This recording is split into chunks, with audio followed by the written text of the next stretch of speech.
नमस्कार.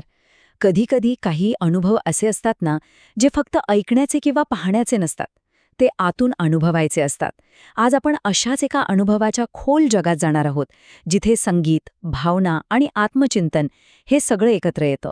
चला तर मग सुरू करूया हा एक खास प्रवास. आणि या संपूर्ण प्रवासाचा केंद्रबिंदू काय आहे माहितीये? फक्त एक सूर, हरी मजला चालवेना. विचार करा, फक्त एक ओळ, संगीताची एक साधी ओळ आपल्याला एका पूर्णपणे वेगळ्याच विश्वात कशी काय घेऊन जाऊ शकते.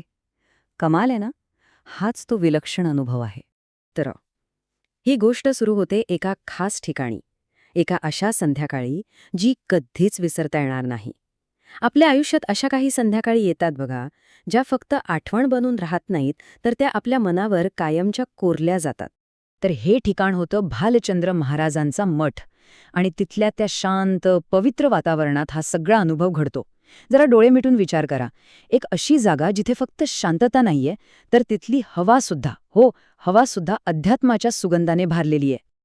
ठीक आहे, तर मग या जागेवर असं काय घडलं ज्यामुळे हा अनुभव इतका खास झाला? उत्तर आहे एका सुरात.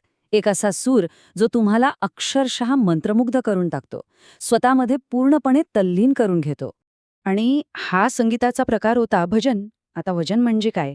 तर ते फक्त एक गाणं नसतं. भजन म्हणजे एक प्रार्थना असते, जिथे शब्द आणि सूर एकत्र येतात आणि त्यातून भक्तीचा एक प्रवाह वाहू लागतो. आणि त्या दिवशी हरी मजला चालवेना या भजनाने कमालच केली. ऐकणाऱ्याला जणू काही त्याने स्वतःमध्ये सामावूनच घेतलं. एक अशी स्टेज, अशी अवस्था की बाहेरच्या जगाचा पूर्णपणे विसर पडला होता. फक्त तो सूर आणि त्या सुरातला भाव, बस एवढंच शिल्लक होतं. पण खरी गंमत तर पुढे आहे. या संगीताच्या अनुभवातून काय झालं माहितीये? एक आंतरिक भावना, एक आतली फिलिंग, एका मोठ्या महाकाव्यात्मक दृश्यात बदलली. हो, आणि इथेच या अनुभवाचं खरं सार आहे.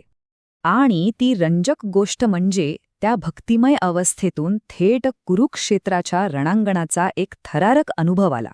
म्हणजे विचार करा, फक्त संगीत ऐकता ऐकता थेट महाभारताच्या युद्धभूमीवर पोहोचल्यासारखं वाटलं. अविश्वसनीय आहे हे. एक मिनिट. पण इथे एक गोष्ट लक्षात घ्यायला हवी. हे जे कुरुक्षेत्र आहे ना, ते खरं ऐतिहासिक युद्ध नाहीये. नाही. हे एक प्रतीक आहे, एक प्रतिकात्मक रणांगण, जे आपल्या सगळ्यांच्या मनात सतत सुरू असतं. चांगल्या, वाईटाचं, कर्तव्याचं आणि मोहाचं, त्या संघर्षाचं हे प्रतीक आहे. तर मग हा जो इतका खोल आध्यात्मिक अनुभव आहे, त्याचा आपल्या रोजच्या आयुष्याशी, तिथल्या वास्तवाशी काय संबंध? चला बघूया. या अनुभवाच्या एका बाजूला आहे बाबांची आठवण, एका आध्यात्मिक गुरूची आठवण, जी मनाला फक्त शांतीच देत नाही, तर एक भक्कम आधार, एक सपोर्ट सिस्टीम बनते. आणि दुसऱ्या बाजूला काय आहे? तर आपल्या सगळ्यांच्या आयुष्यातला ताणतणाव, ती रोजची धावपळ, ती नवी चॅलेंजेस, त्या जबाबदाऱ्या, जे सतत आपल्या मनावर एक प्रकारचं ओझं टाकत असतात. आणि इथेच या अनुभवाचं सौंदर्य आहे. ही जी बाबांची आठवण आहे ना, ती या सगळ्या ताणतणावामध्ये एका अँकरसारखं, एका नांगरासारखं काम करते. ती आपल्याला स्थिर ठेवते, योग्य दिशा दाखवते आणि सगळ्यात महत्त्वाचं म्हणजे ते आपल्या आतल्या कुरुक्षेत्रात लढण्याची ताकद देते. तर मग प्रश्न असा आहे की या सगळ्या अनुभवाचा आजच्या काळात काय अर्थ लावायचा? त्याचा आधुनिक रूप काय असेल? आणि त्याचं उत्तर असं आहे की हरी मजला चालवेना. ही जी भावना आहे ना, तिचं आजचं रूप म्हणजे काय? तर ती आध्यात्मिक आठवण आणि आपलं रोजचं प्रेशर यांच्यामध्ये बॅलन्स साधणं. हाच तो खरा अनुभव आहे. आणि हे सगळं आपल्याला एका खूप महत्त्वाच्या प्रश्नाजवळ घेऊन येतो. प्रत्येकाच्या आयुष्यात असा एक क्षण येतो, जेव्हा असं वाटतं की बास, आता काही गोष्टी आपल्या हातात नाहीत, त्या आपल्या नियंत्रणाबाहेर आहेत आणि आपल्याला एका मोठ्या शक्तीची गरज आहे.